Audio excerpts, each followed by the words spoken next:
Assalamualaikum warahmatullahi wabarakatuh. Apa kabar adik-adik semuanya? Semoga selalu baik-baik saja, amin. Apalagi di masa pandemi kayak gini, kita harus menjaga kesehatan kita, tubuh kita, kebersihan, dan segalanya ya, agar kita kuat, kebal akan virus-virus. Nah, kembali lagi sama kakak. Kali ini kakak akan membahas tentang makhluk hidup. Coba kita amati di sekitar lingkungan kita. Di lingkungan kita banyak sekali makhluk hidup dan benda mati. Apakah kalian bisa menyebutkan makhluk hidup yang terdapat di sekitar lingkungan kita? Oke, betul. Hewan, tumbuhan, dan manusia adalah makhluk hidup. Kita udah tahu makhluk hidup contohnya adalah hewan, tumbuhan, dan manusia. Tapi apakah kita atau kalian tahu ciri-ciri dari makhluk hidup tersebut?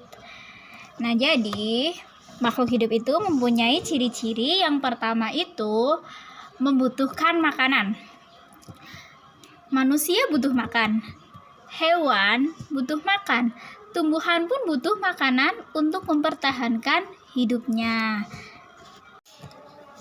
Untuk ciri yang kedua adalah berkembang biak. Tujuan dari berkembang biak itu adalah melestarikan keturunannya atau regenerasi, jadi tidak punah begitu. Nah, untuk hewan, cara berkembang biaknya itu ada dengan cara bertelur dan melahirkan. Kalau maaf ya, berlibet ini lidah, ya Allah. Kalau bertelur itu seperti ayam, bebek. Kalau melahirkan itu ada kita di lingkungan sekitar kita bisa melihatnya seperti kucing, kambing, ya itu. Nah, untuk tumbuhan itu bisa melalui cara alami dan cara buatan. Cara alami itu bisa dengan tunas seperti pohon pisang ya. Terus bisa dengan biji. Kalau secara buatan itu biasanya cangkok. Kita bisa mempraktekannya nanti di pertemuan selanjutnya, yaitu dengan cara. Jadi ciri-ciri makhluk hidup itu tadi kita sudah menyebutkan. Yang pertama itu membutuhkan makanan dan minuman. Nah, yang kedua itu berkembang biak. Nah, kakak akan menyebutkan yang ketiga nih. Yang ketiga adalah tumbuh. Jadi makhluk hidup itu tumbuh. Coba ya, kita lihat dan kita amati di sekitar kita.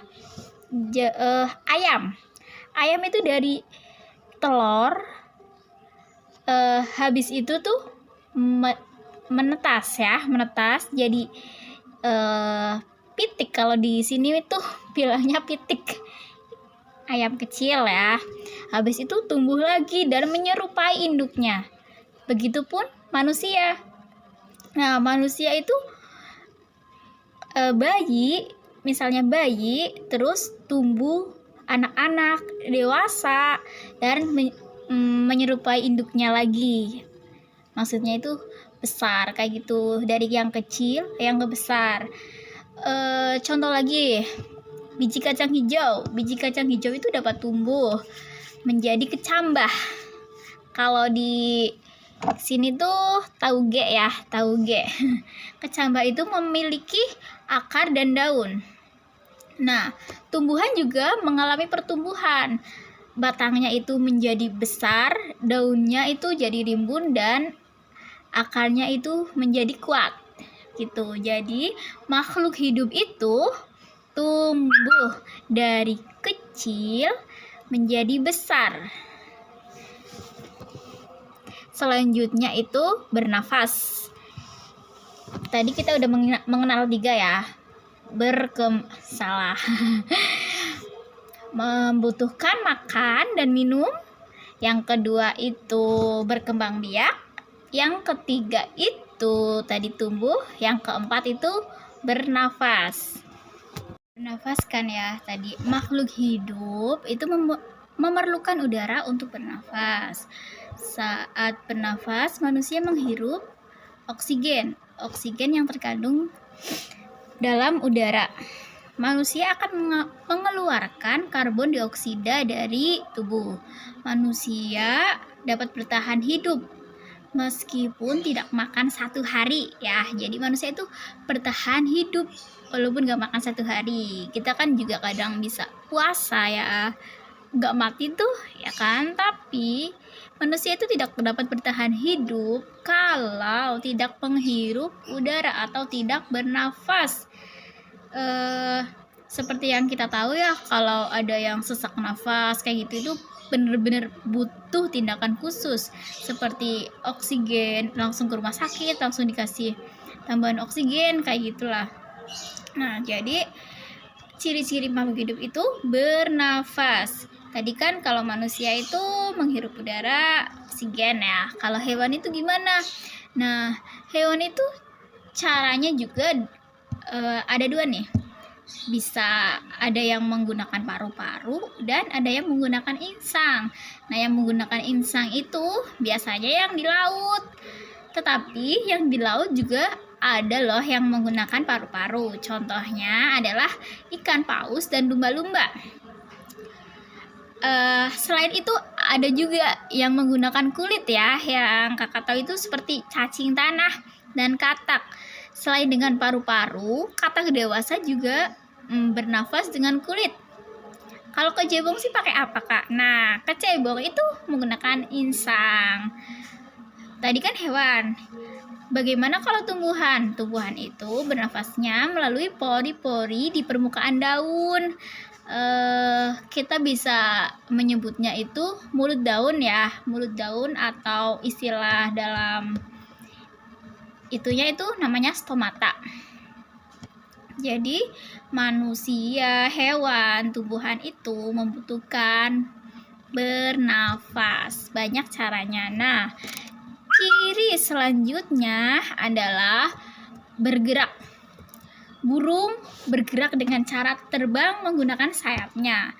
Manusia bergerak dengan langkah kakinya. Nah, kayak gini nih, contoh kayak gini aja itu namanya bergerak. Bergerak itu kayak gini, berpindah kayak gitu kan. Tapi ada juga yang gak berpindah, geraknya itu yang gak berpindah seperti tumbuhan. Tumbuhan kan makhluk hidup. Nah, tumbuhan itu sebenarnya bergerak. Bagaimana sih cara bergeraknya tumbuhan? Nah, tumbuhan itu bergeraknya itu mengikuti arah datangnya sinar matahari, tetapi tidak berpindah tempat. Jadi tumbuhan itu juga sesungguhnya bergerak. Nah, kalau contoh lainnya itu ikan. Ikan itu bergerak dengan cara berenang menggunakan siripnya. Kalau hewan-hewan lainnya kita pasti tahu kan, seperti yang kita lihat di lingkungan sekitar kita, ada kuda, kambing, kucing bergerak dengan kakinya begitu. Ciri selanjutnya adalah peka terhadap rangsang. Peka terhadap rangsang itu gimana? Nah, kalau manusia contohnya itu nih, mata peka terhadap rangsang cahaya. Di itu ada cahaya kan terlihat. Terus telinga kita juga peka terhadap suara. Nah, apalagi tumbuhan, contoh kayak putri malu ya, kalau kita mau menyentuhnya langsung peka, dia langsung kayak menutup diri kayak malu-malu gitu. Ayo, siapa yang suka malu-malu? Contoh lain, bekicot kalau kita mau menyentuh aja, dia langsung menyembunyikan dirinya di kepalanya kan, kayak ada cangkang-cangkang kayak gitu. Terus contohnya ya itu ya. Jadi tadi udah dijelaskan ciri-ciri dari makhluk hidup. Nah, kita itu sebagai makhluk hidup, manusia membutuhkan makan, minum, kalau tidak ya akan lemas, membutuhkan berkembang biak untuk meregenerasi keturunannya, terus tumbuh untuk menjadi besar, nggak mungkin kan kecil terus. Nah, terus tadi ada bergerak, ada peka terhadap rangsang. Ya, totalnya itu ada 6. 6 itu kayak gini ya, masa 6 kayak gini. 6 ya, ada 6. Terus makhluk hidup itu tadi kita udah bicara dengan ciri-cirinya ya. Sekarang ada pengelompokannya. Jadi makhluk hidup itu juga dikelompokkan. Pengelompokan makhluk hidup.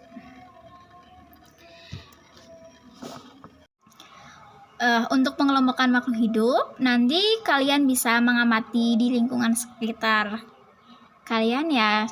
Misalnya pengelompokan berdasarkan tempat. Nah, berdasarkan tempat itu contohnya yang hidup di darat dan yang hidup di laut. Nah, untuk pembahasan pengelompokan makhluk hidup kita akan bahas di lain kali di pertemuan ke depan. Terima kasih atas waktunya. Semoga ilmunya bermanfaat. Kita sudah banyak berbicara tentang makhluk hidup ya. Terlebih khususnya itu tentang ciri-cirinya. Nah, jangan lupa jaga kesehatan kalian. Apalagi di masa pandemi kayak gini, harus sering jaga pola makan, jaga kebersihan. Assalamualaikum warahmatullahi wabarakatuh.